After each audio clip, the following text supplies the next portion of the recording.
시청자 여러분 반갑습니다. AI 아나운서 로아가 전하는 딜라이브 AI 위클리 서울입니다. 첫 번째 소식입니다. 서울시가 도시 브랜드 강화를 위해 굿즈 개발에 본격 나서고 있습니다. 지금까지 출시한 종류만 200개가 넘는데요. 그중에서 간단히 한 끼를 해결하는 서울라면이 관광객들에게 인기를 끌고 있다고 합니다. 이상범 기자입니다. DDP에 위치한 서울 굿즈 매장입니다. 한 외국 여성 관광객이 진열대 앞에 멈춰서더니 일만의 고민 없이 상품을 고릅니다. 손에 든 건 다름 아닌 라면입니다. Because I guess it's less with less calories.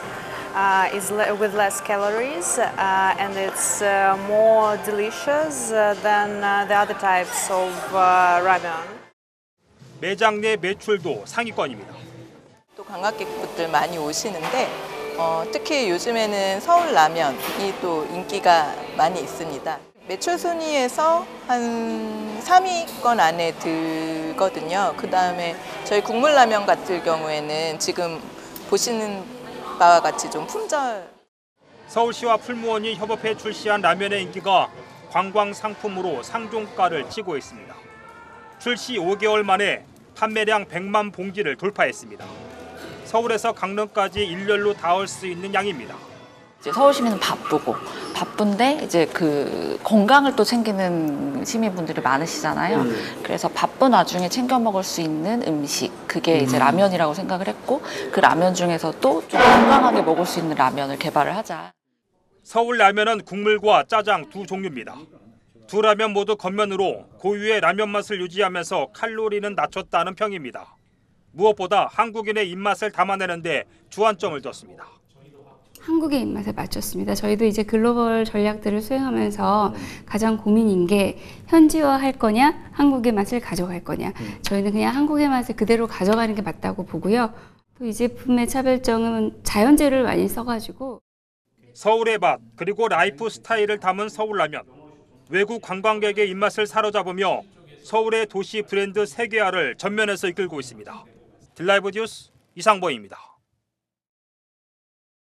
북촌 한옥마을은 서울의 대표적인 오버 투어리즘 지역으로 꼽히는 곳인데요. 수많은 관광객들로 인한 소음과 쓰레기 등으로 오래전부터 몸살을 앓던 곳입니다. 이를 해소하기 위해 전국 최초로 종로구가 북촌 일대를 특별관리지역으로 지정했습니다. 주요 지역에서는 관람 시간을 통제하겠다는 건데요. 자세한 내용 이주엽 기자가 전해드립니다. 종로구가 북촌 한옥마을 일대를 특별관리지역으로 지정했습니다. 관광진흥법에 따른 것으로 관련 내용이 만들어진 2019년 이래 국내에서 최초로 지정한 겁니다. 한옥마을이 서울을 대표하는 관광지로 자리매김하면서 꾸준히 사랑받고 있지만 동시에 지역 거주민들의 고통도 계속 증가했습니다.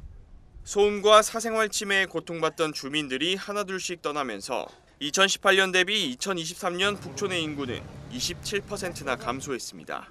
북촌 한옥마을 일대에선 이렇게 주민들이 거주하고 있는 공간임을 알리는 알림판을 쉽게 찾아볼 수 있습니다. 주거지가 우선시되고 그다음에 관광이 따라 들어왔는데 이게 좀 선호가 바뀌고 있다는 그런 느낌이 들어서 이것을 좀 관리를 해야겠다는 그런 맥락에서 구는 방문 인구를 중심으로 구역을 나눴는데 가장 피해가 심한 지역은 레드존으로 설정하고 관람 시간을 제한하기로 했습니다. 레드존에선 오전 10시부터 오후 5시까지만 관광객의 입장이 허용되고 이를 어기면 과태료를 부과할 수 있습니다.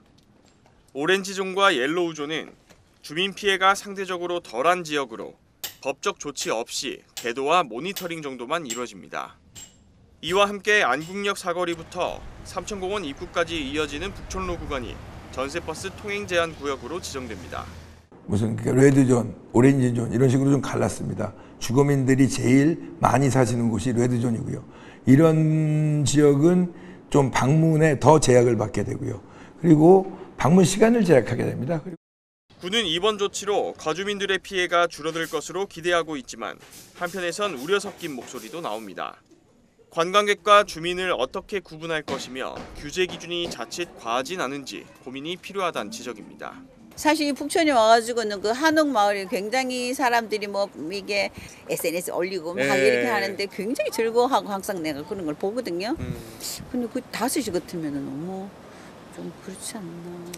군은 오는 하반기 조례 개정을 거쳐 10월부터 계도 기간에 들어갈 예정입니다. 이후 내년 1월부터 본격적으로 레드존 입장 시간이 제한되고 위반 시 과태료가 부과될 예정입니다. 딜라이브 뉴스 이주협입니다. 서울시가 잠실 야구장 자리에 동구장을 짓기로 결정하면서 대체 야구장 이슈가 불거졌습니다. 어디로 갈 것이냐를 두고 그간 설왕설래가 많았는데요. 올림픽주 경기장으로 일단락됐습니다. 대체 야구장은 27년 개장합니다. 이상범 기자입니다.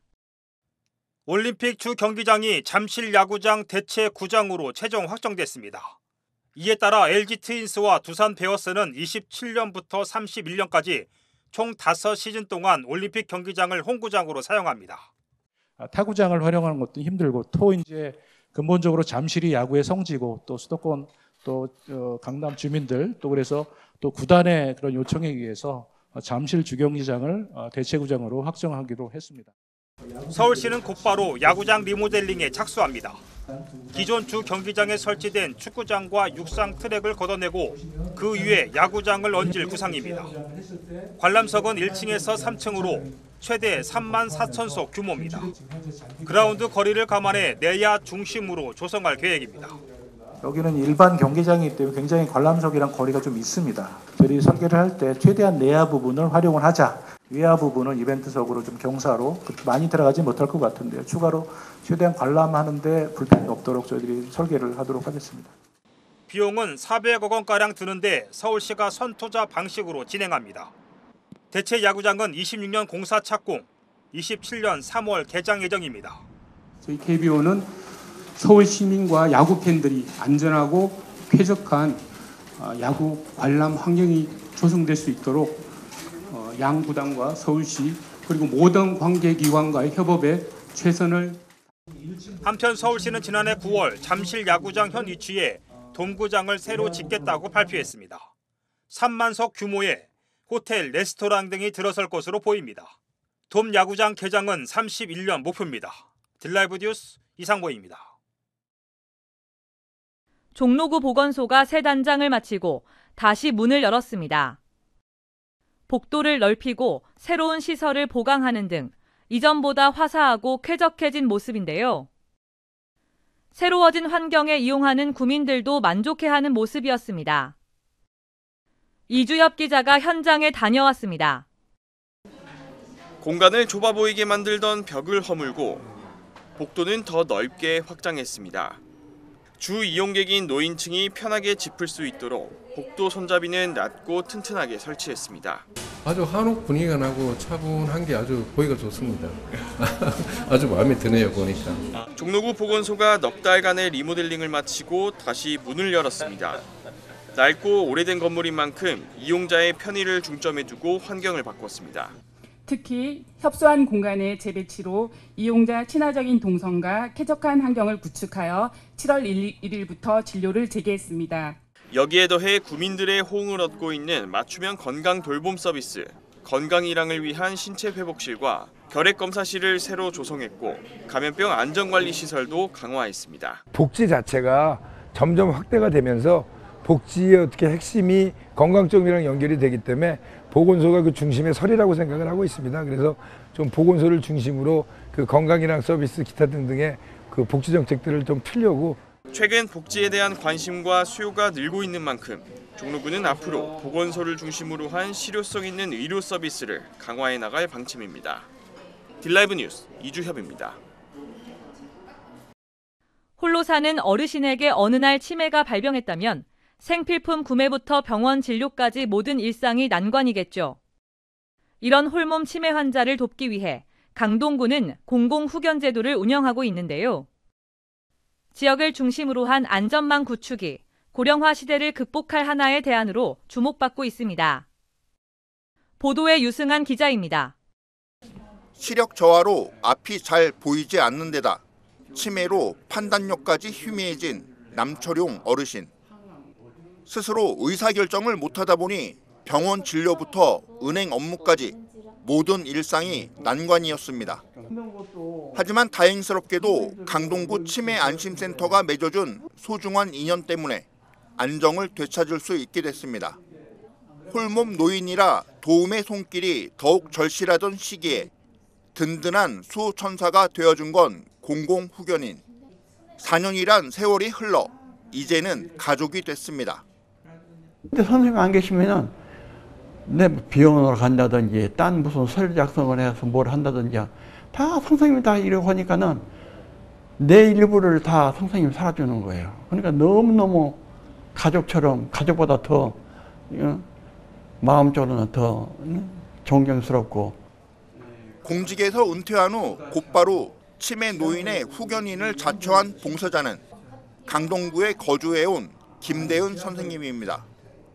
두 사람의 나이 차는 12살 띠동갑인데 형님 한 분이 새로 생긴 기분이라며 힘이 닿는 데까지 곁을 지키겠다는 각오입니다.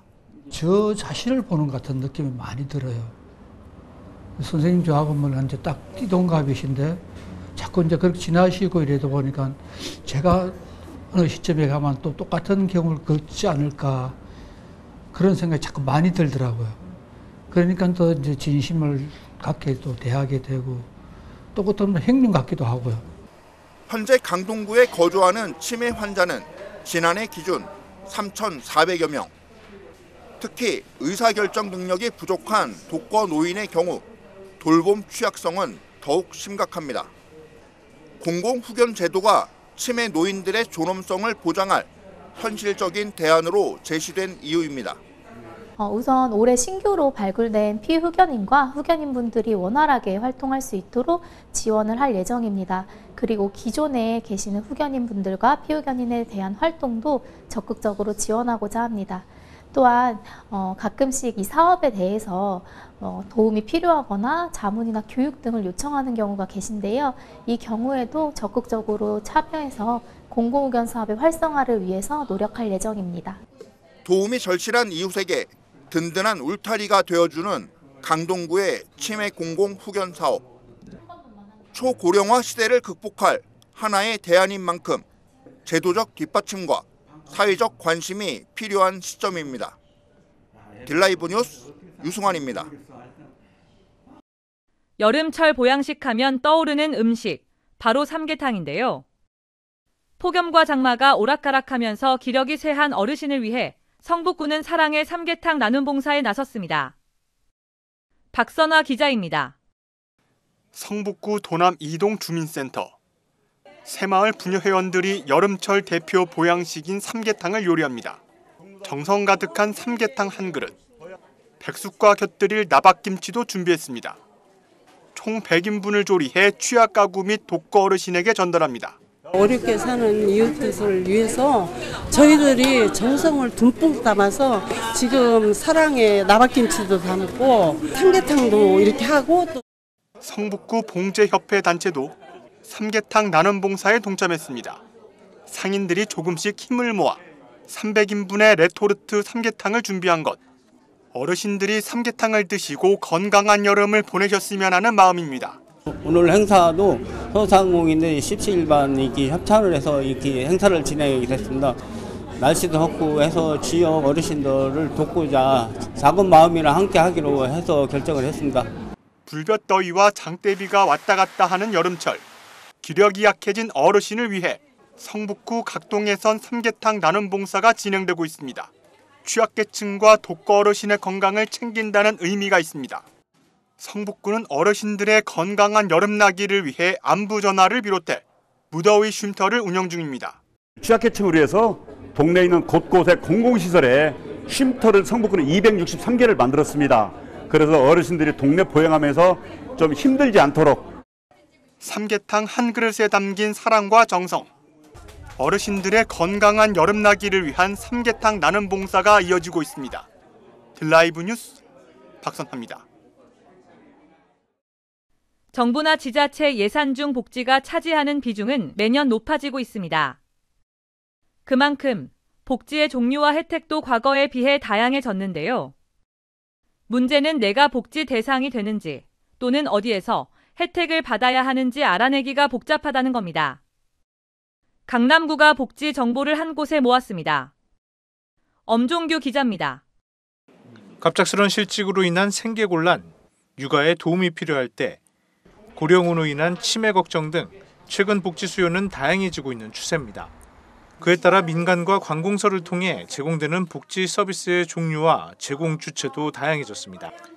그렇다 보니 내가 복지 대상자인지 또 어디서 복지 서비스를 받을 수 있는지 정보를 찾기도 복잡해졌습니다. 갑자기 그 일자리를 잃었어요. 그래서 위기 상황이 됐어. 그러면 이럴 땐 어떻게 하나요의 첫 번째 위기 상황별로 정리가 되어 있어요. 코너에 누르시면 어떤 지원이 가능한지가 쫙 밑으로 리스트업이 되고 있어요. 강남구가 개설한 스마트 복지관입니다. 일반적인 복지관이 아닌 복지 서비스 정보를 한 곳에 모은 홈페이지입니다. 강남구는 물론 중앙부처와 공공기관, 민간의 복지 정보가 망라됐습니다. 쉬운 검색도 장점입니다. 생애 주기와 대상자, 관심 주제로 정보를 묶어 놓았고 특히 구체적 상황 예시를 통해 도움을 받을 수 있는 정보 검색이 가능합니다. 내가 원하는 정보가 한 곳에 있고 찾기 쉬워야 되고 그리고 내게 적합해야 되고 위기 상황이나 아니면 내가 이런 상황일 때 어떻게 해야 되나 고민하시는 분들 그런 분들도 이 사이트를 통해서 쉽게 원하는 정보를 얻을 수 있도록 다양한 상황별 48가지 이상 상황별을 정리를 해놨습니다. 강남구는 복지 정보를 이용자 중심으로 제공하는 것이 스마트 복지관의 목표라며 향후 기능 고도화에 나설 계획이라고 덧붙였습니다. 딜라이브 뉴스 엄중규입니다. 이 시간 준비한 소식은 여기까지입니다. 딜라이브 AI 위클리 서울을 마칩니다. 시청해주신 여러분 고맙습니다.